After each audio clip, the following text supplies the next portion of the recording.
Hello friends, little while back I put it up this particular video 1 billion T1 defense outcome. But I think guys I did not clearly specify in that particular video what kind of setup I was running, means what was my layering and what kind of the refinement I have on my defense general even over the dragon, and what kind of the debuff I possess, right? And apart from it, few critical things that we all need to remember, otherwise we can lose our 1 billion T1 defense pretty easily even from the solo hit as well, right? So guys, let's firstly start from the layering. So this is my layering guys that I'm doing most of the time while defending against the higher buff big mark size players. And guys, you can see it is almost as same as what I mentioned in my updated T1 defense layering video. The only difference what you can see, I have the 1 billion T1 right now, and I have increased the quantity within the T2 as well, and as of now I have the 100 million T2, right?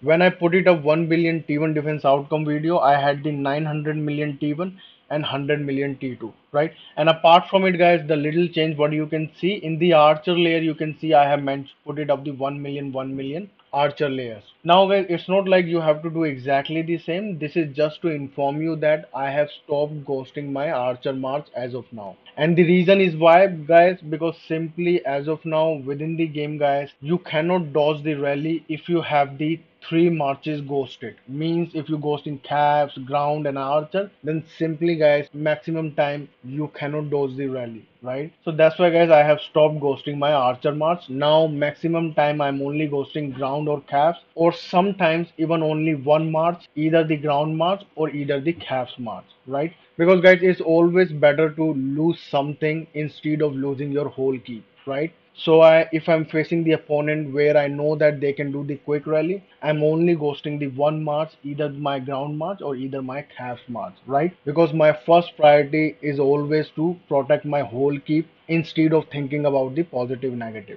right? So this is the my layering guys, and again in previous video I have already informed, if in case you ghosting your grounds and archer attack or archer rally is coming up, then you can definitely release your ground march so that you have more ground within your defense. So this is about the layering part guys. Now let's proceed to the debuff guys. Firstly, let me show you what kind of the debuff I had in that particular video. Now guys, let me show my debuff. So these was my debuff guys when I put it up that 1 billion T1 defense outcome video. My ground debuff, my archer debuff, caps debuff, and also the siege debuff. And all of these debuffs guys are coming from the 7 subsidy. And I'm using the accurate gate setup on all of my subsidy generals. So let me show you guys. Again guys, in total I have 7 subsidy as of now. I'm working towards 8 slot for the subsidy. But again guys, those of you who have the more subsidy than me can easily have the much higher debuff and can easily have the much better outcome than me.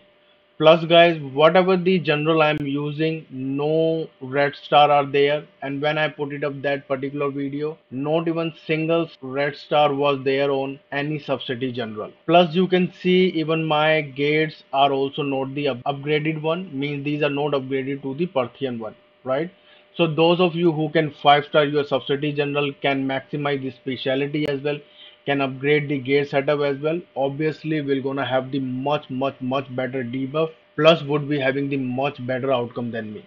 Otherwise all those non-coiner who cannot do all of these things easily, or will going to take time just like me, still you can have the debuff what I had and can have the outcome what I posted in the that particular video, right? Now let me show you guys my gate setup. Here I'm using the ground troop and range troop HP debuff piece, and here it is the siege machine attack and mounted troop defense one, and here it is the mounted troop attack and siege machine attack one, and here is the range troop attack debuff, and over here I'm using the range troop defense and siege machine attack, and over here I'm using the ground troop defense and ground troop HP debuff.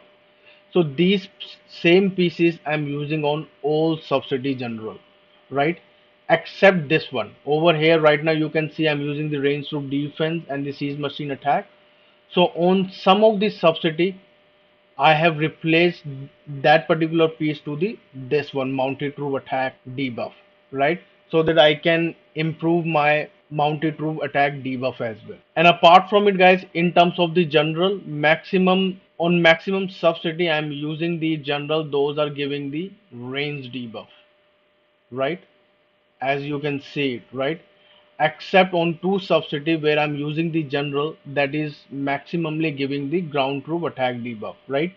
And simply the reason is why guys, because I would like to have some sort of the balanced debuff, otherwise my ground troop attack debuff will look extremely weak, right? So that's why at least two general I'm using, so that I can have the sum of the ground troop attack debuff as well, right? Not just into the defense, to help me out into the attacking as well. So guys, these are about my debuffs. Now guys, let's speak about some critical points that we need to make sure, otherwise we can lose our T1 defense keep pretty easily, even from the solo attack also. So for that guys, let's take a look at our layering guys. Previously guys, when keep level were till K40 only, whatever the attack was coming up, either the ground or calves, we were hardly losing even our ground layers from our keep, right?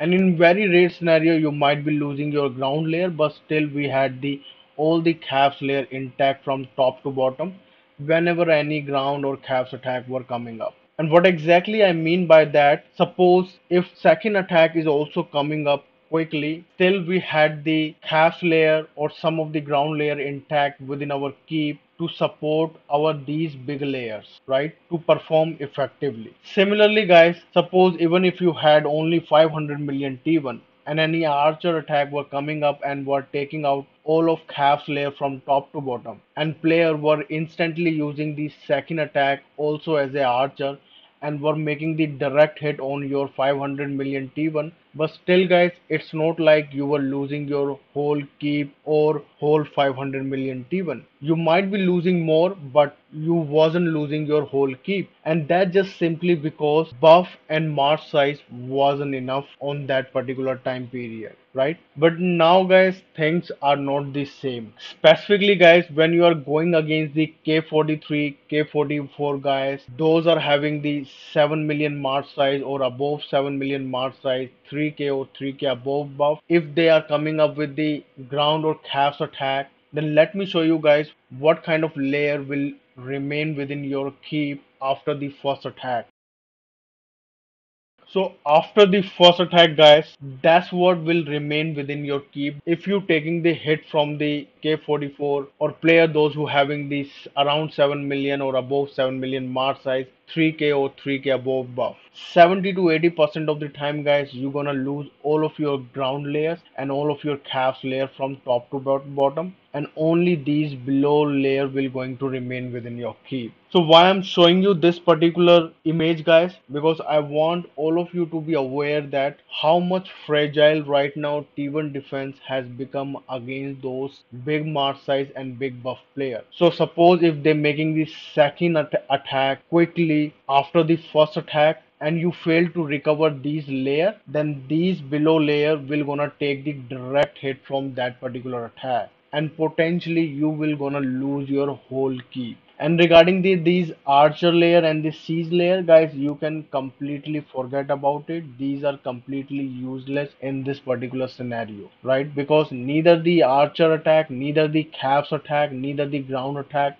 goes through siege layer or the archer layer, right? They will make the direct hit on these big layer. So that's why guys, right now you have to make sure whenever you're going against any of those big players, big mark size, big buff, as soon as very first hit happen over your keep, whatever the march you are ghosting, just release that one, right? So that you can recover your caps layer and even your ground layer as well. Usually in the battlefield, guys, I have the ground and calf march ghosted most of the time. So one by one, I release these marches whenever required. So once I have lost my ground and calf march, so I have one march preset created, with some decent layer from top to bottom.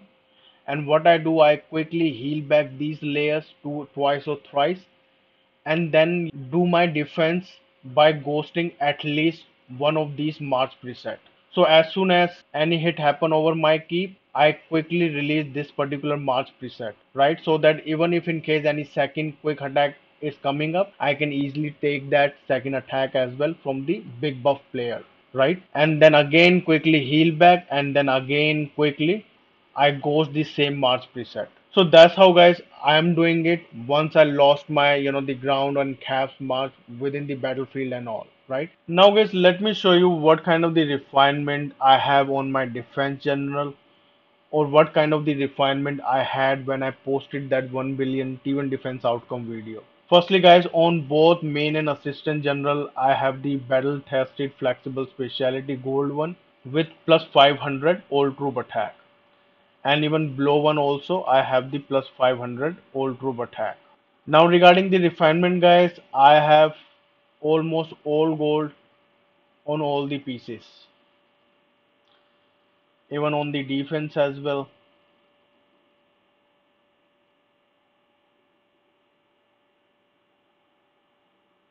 and even on the HP as well.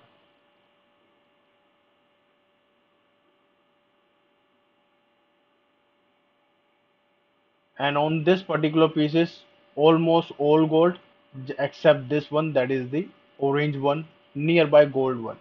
So this is about my refinement guys, and let me show you guys what kind of the refinement I have on the dragon. So these are my refinement that I have on my dragon. All mounted troop HP, almost all gold except one, that is gold or nearby gold only, right? Right now guys I'm using this blue dragon, but I need it for my ground march to raise the buff in my ground march. So very soon I would be putting these on my wall general. So this is regarding my refinement guys. So I think guys, yep, this is it for this particular video, and thank you guys, thanks for watching, and we'll see you all in the next video, and bye bye for now.